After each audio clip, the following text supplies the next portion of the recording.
years ago, before I went into the army, I had some time in between JC and the army, and I watched this film called Black Gold. It was about fair trade coffee. It's about how companies like Starbucks, at that point of time, would pay very little to farmers, and they would end up, not making enough money to sustain themselves, and end up growing drugs, and then that in turn destroys the communities. And I was like, wow, I got to do something about this.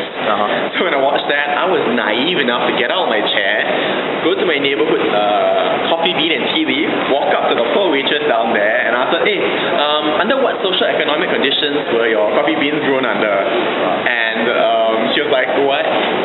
And then I asked, like, okay, wait, are your beans fair trade? Do you know fair trade? And I'm like, sorry, can't really help you. I'm not sure what you're talking about. And I'm like, where are your beans from? And I can help you with this. So she carried behind the counter. She came back and she brought this pamphlet. Like, oh yeah, this is where our beans from. They're from Venezuela. Fine ingredients of Venezuela, acidity level XYZ, and all that kind of thing. And it's not what I need. And well, basically, I found out that most coffee stores in Singapore, no one knew what fair trade was about. So when I went home, I went to Google, started searching for fair trade Singapore because I wanted to find some way I could get involved. I emailed the local fair trade organization, and they said that there's nothing much I can do with you. I said, I'll do anything for you. I don't know what I can do. I can make PowerPoints and stuff like that. They couldn't use me. A year and a half later, they contacted me again to say that if you're still interested, you can come to one of our meetups. And I'm like, wow, 1.5 years later, that's when you get in contact with me? I was in the army at that point of time. So I decided, I've nothing to lose, I just went for it. And by the time I went there, when they're talking about all the different things they're doing about fair trade and raising awareness, none of it really struck me as really impactful. It sounded like just taking a timber full of water and throwing it out of the boat type deal.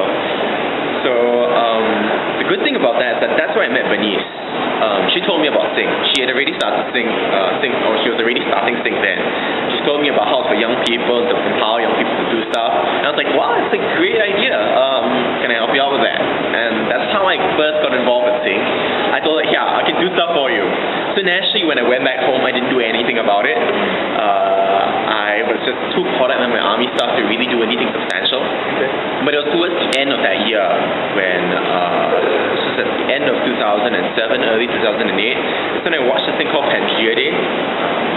Pangea Day was this idea on this website called TED.com, Technology, Entertainment and Design. And it really blew me away because it was about using film to bring people from all sorts of lifestyles and backgrounds and countries together and to watch the exact same set of films at the same time. And all these films would be comprised not just from famous filmmakers, but from people like you and me, regular people, filming and saying that this is my life as a Singaporean. And I was like, that's a great idea. If you could bring Palestinians and Israelis together, or even people in Singapore together, that would be great. And then I got my best friend involved with it, and yeah, that's a great idea. We need to do something about it. For once, instead of just sitting down at a coffee shop talking, we need to do something.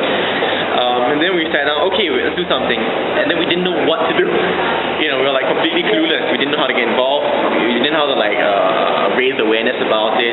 We didn't know how to contact film screening places. We didn't know whether we needed a clear film rights in Singapore, anything like that. So that's why we thought, hey, there was that Bernice person who had that Syinc organization, which was just targeted at young people like us, right? So we approached her, pitched her the idea, she liked it, and then we got on board. She helped us out. We ended up screening Pangea Day in May 2008. It was a fair success. We had about 50-odd people there. Right. And since then, I've been involved in Syinc ever since. Okay. These things just slowly creep up on you just like that.